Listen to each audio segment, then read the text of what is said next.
Hey, I am riding the back roads of Florida to Georgia and up to South Carolina. I tell you, this is the way to see this country.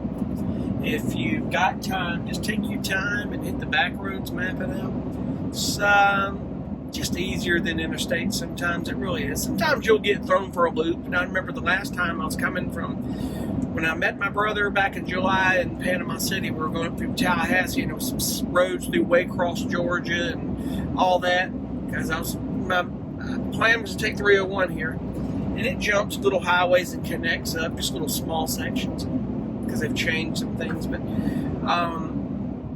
you'll get, thrown a little loop where you need to change, turn around, go around.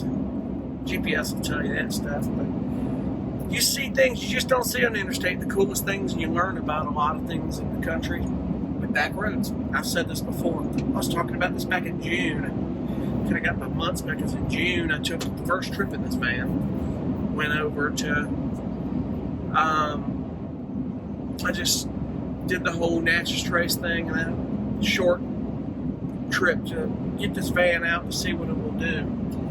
And doing well for sure. So if you're looking to get RV life or van, especially in an RV, it's probably, unless you're, I would say if you're in a big RV, be very careful of certain back roads. If you're on the mountainous areas, places that you got to be careful of for access. And the best way to prevent that from getting into that bind is get the GPS like I've got. This thing's been sitting up here. It's my Garmin.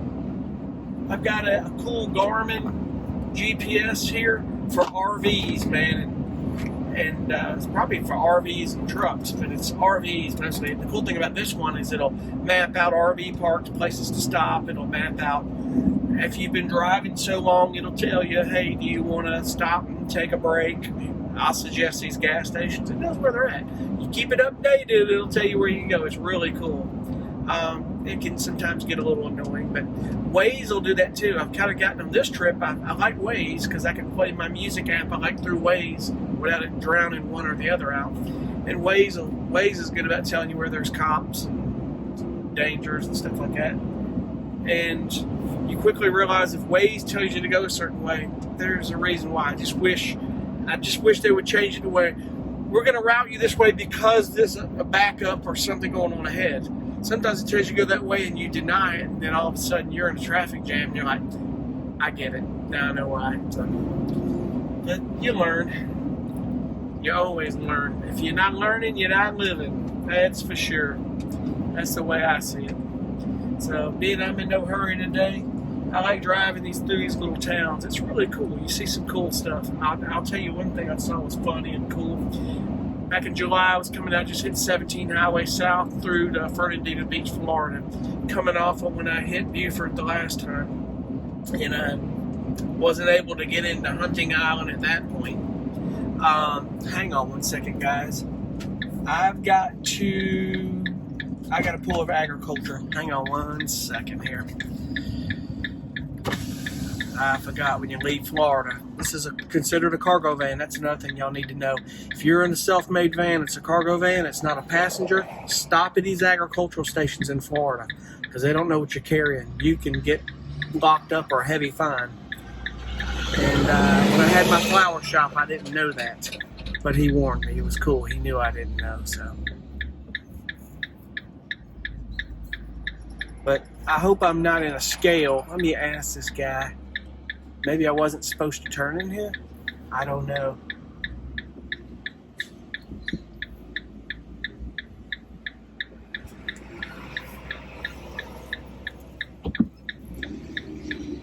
I have no idea. I need to ask these guys. Oh, God. Okay, maybe it's a combination. I see. This was new. Some of these roads out of Florida, you can get out of here. They may be sitting on the road, but there's no inspection station on some of these side roads. But here we go. This is it right here. I knew I went the right way. Okay, well, anyway, be sure you stop. RVs, they don't require it, but vans like this, they want to know. Just tell them it's personal. Tell them you're not carrying anything. They're not gonna. They usually will wave you on. They're very good about that stuff. They know by my tag it's not, so they'll be able to tell you.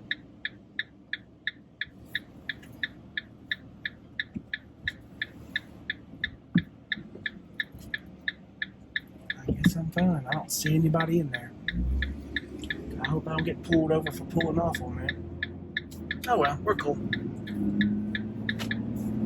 Alright, sorry about that. A little delay. I just hope I did the right thing there. Because some of them, there's usually somebody sitting there that wave you on. But anyway, I did the right thing. I can't deny that. But like I say, California is real heavy on that.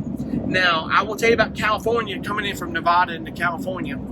I went through there on a Sunday last year. And if there wasn't anybody really in there, they cameras checked some things, but had it not been, they would have, me being out of state, they would have had my RV pulled over on the side of the road, checking my RV. And what they check for is for plants, and if you have any fruits or anything you have in your fridge, they'll confiscate it until you can't bring it in the state. California's weird. They really are just strange. But with the plant thing with my shop, I'd gone down to my personal vehicle, so I didn't think it pertained to me getting a few plants in my car. I just knew you had an agricultural stamp, and they would tell me if you get pulled over, you just tell them and they'll verify it. But I had gotten some Nissan NV 200 vans from my shop, and I'd already driven in it 3 months. No one pulled me over. 3 months later, I get pulled over. I thought it was the Nassau County Sheriff coming into Florida from Georgia. He said, no, the reason you weren't speeding, the reason why I pulled you over is that you're in this is considered a commercial vehicle and you got commercial tax. Okay, well, I'm back. I had to answer the phone. But anyway, they say they don't know what you're carrying. So they told me I had to stop at that point just to check. You just let them know it's personal or if you're not hauling anything. When you're going out, you gotta check your plants and you give them the invoices. Sometimes they'll wave you through, but they'll ask you, hey, what are you carrying? I'll say plants. Can't tell them nothing. Hand them the invoices. And there was one time that one of the invoices didn't have the ag stamp on it.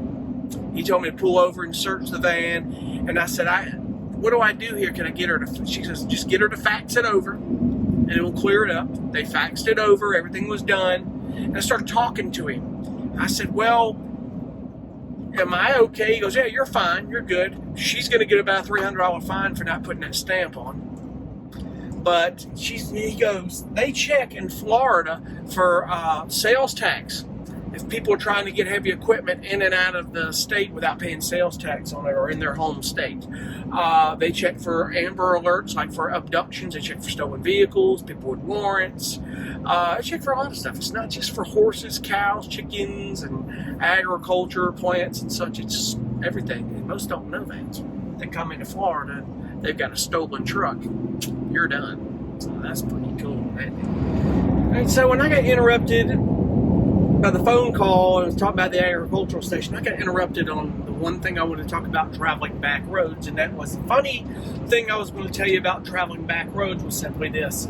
This is the cool thing about traveling back roads is that when I was coming down 17 out of Beaufort and just going towards Fernandina Beach, Florida, you get into Georgia and Florida and all that, and these little towns, you see cool, funny things like by this, I guess these people have estate sales, and you see this stuff and probably makes you want to stop. And it just said, dead people's things for sale. And I was like, now that's funny, that's cool. And because they know people are going to be driving through and want to stop. And I think, with the interstate system, it kind of hurt their economy, these little towns. But there are people like me that still drive through, and you'll see cool things like that. You'll see people that collect things like old signs and have, you'll see these old motels and stuff. Either people are living in them, or that some of them actually, believe it or not, there's nice hotels. Not many though, and you'll see that in Florida from these back roads. So, but that was a cool thing about going to back roads, in America. But anyway, I figure I'd get on and rap about traveling the back roads again because it's so cool. And now I'm in St. Mary's, Georgia, or St. Mary's River. So I'm in Georgia now. When you go to that ag station, come out of Florida, you're going into Georgia. Or Alabama, maybe. But being that it may, that's the way to do it, folks. You drive back roads.